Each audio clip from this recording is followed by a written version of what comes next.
Talking of drinking wine, Johnson said, I did not leave off wine because I could not bear it.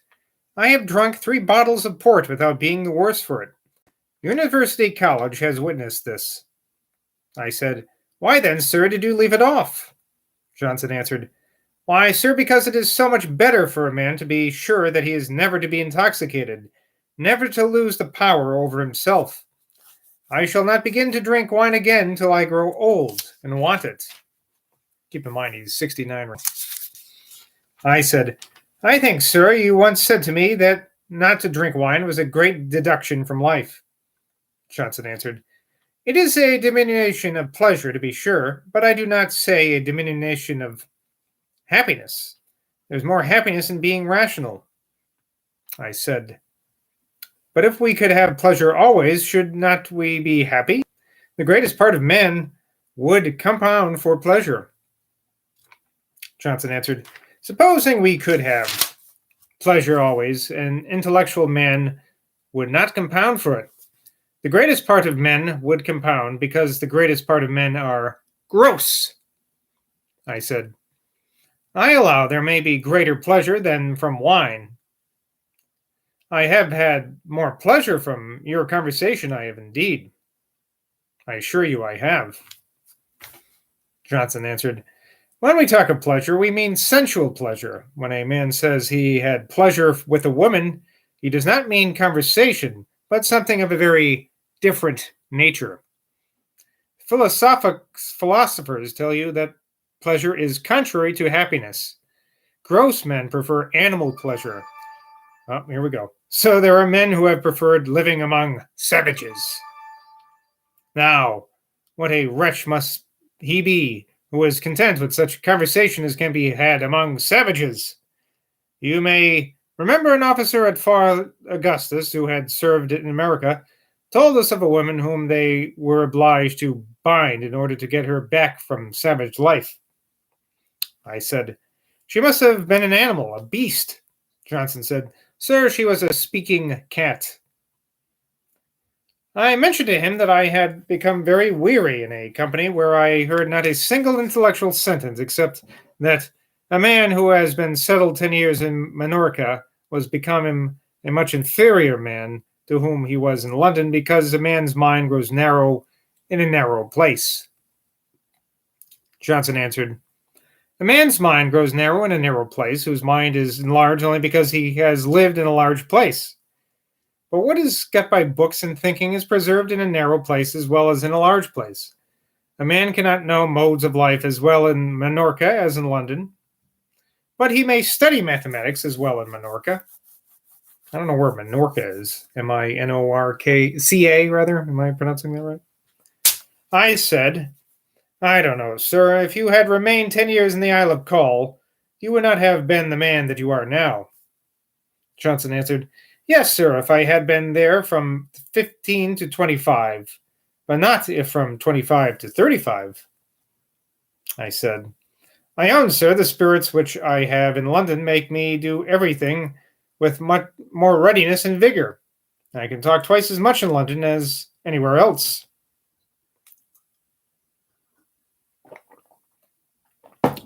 Of Goldsmith, Johnson said, He was not an agreeable companion, for he talked always for fame. A man who does so never can be pleasing. The man who talks to unburthen his mind is the man to delight you. An eminent friend of ours is not so agreeable as the variety of his knowledge would otherwise make him, because he talks partly from ostentation. And if you guessed that that person was Burke, you are correct. He's talking about Burke, according to a footnote. Soon after our arrival at Thrale's, I heard one of the maids calling eagerly on another to get Dr. Johnson. I wondered what this could mean. I afterwards learned that it was to give her a Bible, which he had brought from London as a present to her, or for her to go to Dr. Johnson. He was from a considerable time occupied in reading Memoirs de Fontenelle, leaning and swinging upon the low gate into the court without his hat. I looked into Lord Kames' sketches of the history of man and mentioned to Dr. Johnson his censure of Charles V for celebrating his funeral obsequies in his lifetime, which, I told him, I had been used to think a solemn and affecting act. Johnson answered, "Why, sir, a man may dispose his mind to think so of that act of Charles, but it is so liable to ridicule that if one man out of 10,000 laughs at it, he'll make the other 9,999 laugh too." I could not agree with him in this. Sir John Pringle had expressed a wish that I would ask Dr. Johnson's opinion what were the best English sermons for style. I took an opportunity today of mentioning several to him. Atterbury? Johnson said, "Yes, sir, one of the best." Tilliston? I asked. He said, "Why, not now. I should not advise a preacher at this time to imitate Tilliston's style, though I don't know. I should be cautious of objecting to what has been applauded by so many suffrages. South is one of the best, if you accept his peculiarities and his violence and sometimes coarseness of language. Seed has a very fine style, but he is not very theological. Jorston's sermons are very elegant. Sherlock's style is very elegant, though he has not made it his principal study. And you may add Smallridge. All the latter preachers had a good style. Indeed, nobody now talks much of style. Everybody composes pretty well. There are no such unharmonious periods as there were 100 years ago. I should recommend Dr. Clarke's sermons, were he orthodox. However, it is very well known where he was not orthodox, which was upon the doctrine of the Trinity, as to which he is a condemned heretic, so one is aware of it. I said, "I like Ogden's sermons on prayer very much, both for neatness of style and subtlety of reasoning."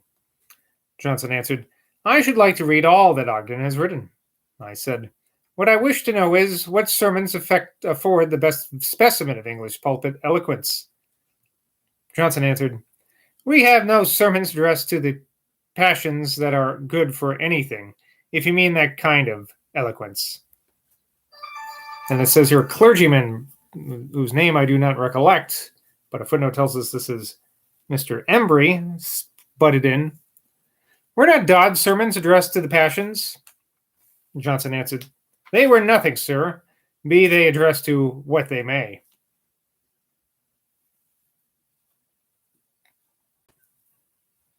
At dinner, Mrs. Thrale expressed a wish to go and see Scotland. Johnson said, "Seeing Scotland, madame, is only seeing a worse England." Ooh, this.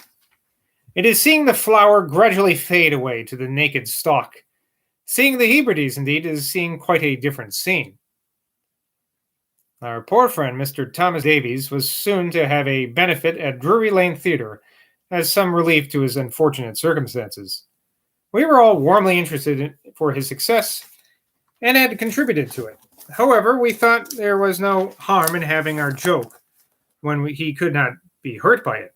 I proposed that he should be brought on to speak a prologue upon the occasion, and I began to mutter fragments of what it might be, as that when now grown old, he was obliged to cry, "Poor Tom's a cold," that he owned he had been driven from the stage by a Churchill, but that this was not no disgrace, for Churchill had beat the French, that he had been satirized as mouthing a sentence as curs mouth a bone, but he was now glad of a bone to pick. "Nay," said Johnson, I would have him to say, "Mad Tom is come to see the world again."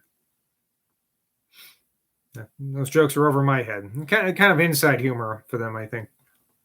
He and I returned to town in the evening, he and Johnson and I.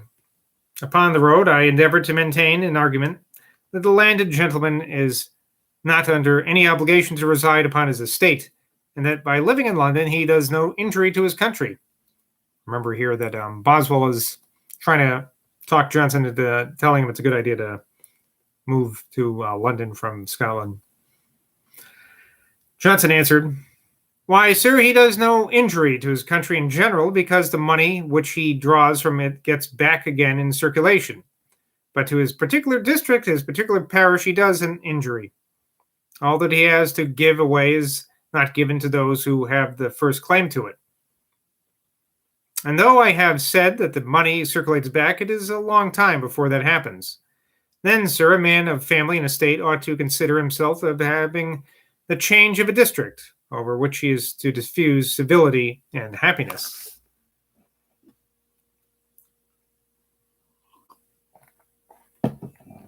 Next day, I found Johnson at home in the morning.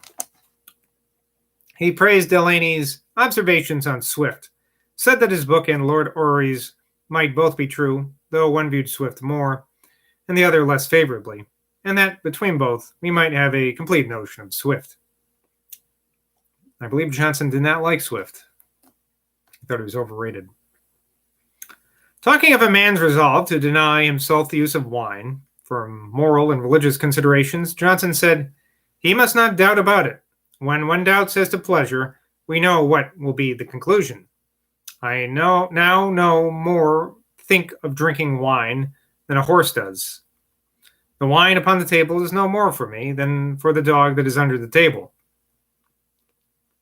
On Thursday, April 9th, I dined with him at Sir Joshua Reynolds's, with the Bishop of St. Asaph, Dr. Shipley, Mr. Allan Ramsay, Mr. Gibbon, Mr. Cambridge, and Mr. Langdon. Mr. Ramsay had lately returned from Italy and entertained us with his observations upon Horace's villa, which he had examined with great care. I relished this much, as it brought fresh into my mind what I had viewed with great pleasure 13 years before. The bishop, Dr. Johnson, and Mr. Cambridge joined with Mr. Ramsay in recollecting the various lines in Horace's relating to the subject. Horace's journey to Brundisium being mentioned, Johnson observed that the brook which he describes is to be seen now exactly as at that time, and that he had often wondered how it happened that small brooks such as this kept the same situation for ages, notwithstanding earthquakes, by which every mountains have been changed in agriculture which produces such a variation upon the surface of the earth.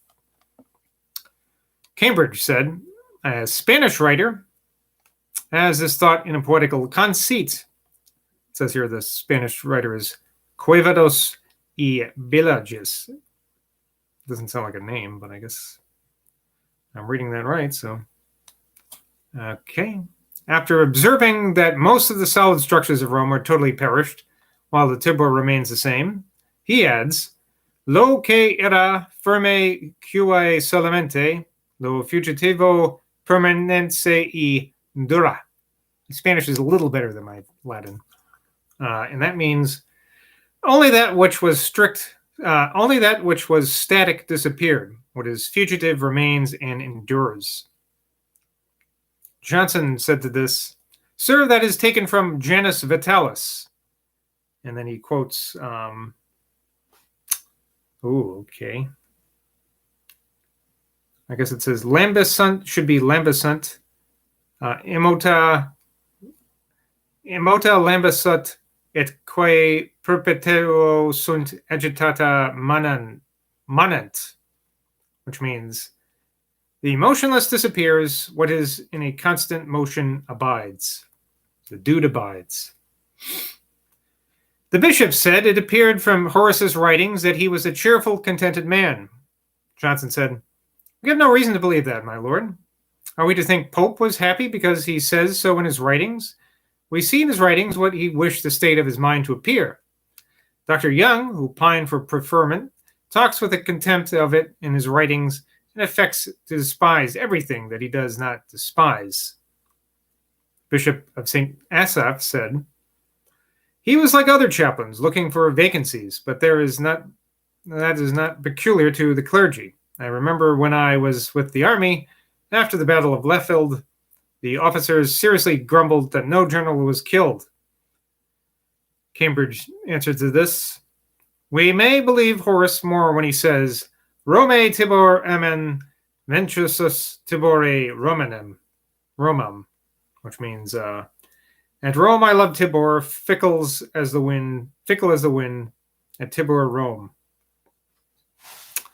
Okay. These guys are showing off here.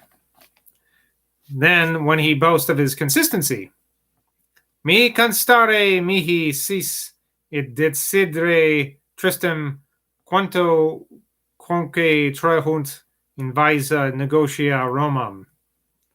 And that means, you know that I am consistent, and that it is with a heavy heart that I go away whenever the business which I hate draws me to Rome. And those are both from the epistles. Okay.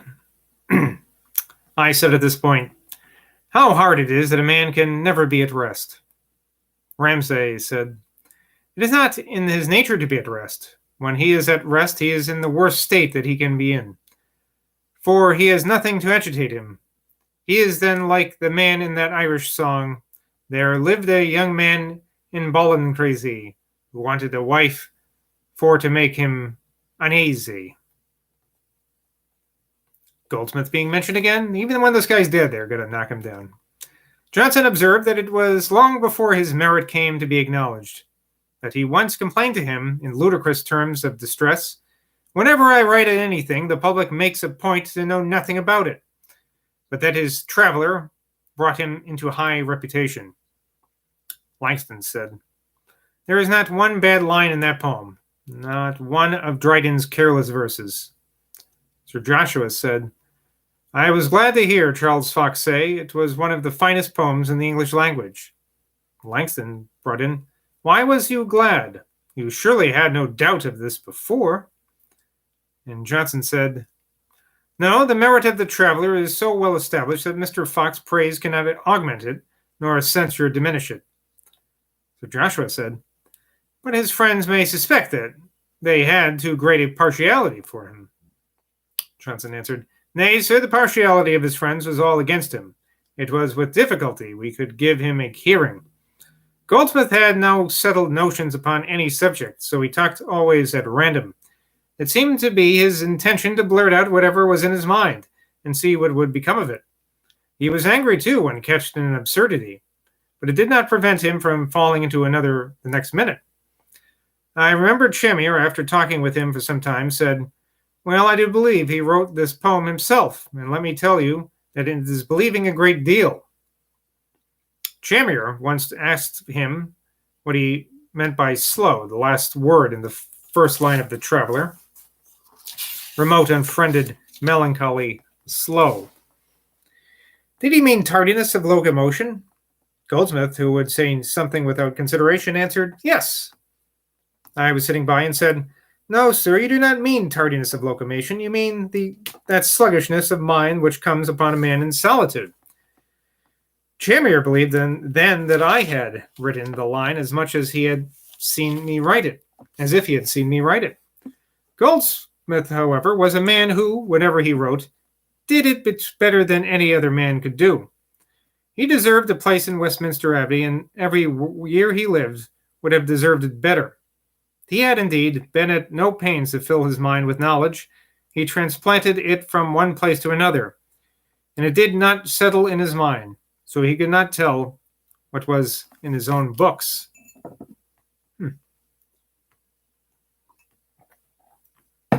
All right, I think that's enough for today. I'm going to change subject next, so save that for tomorrow.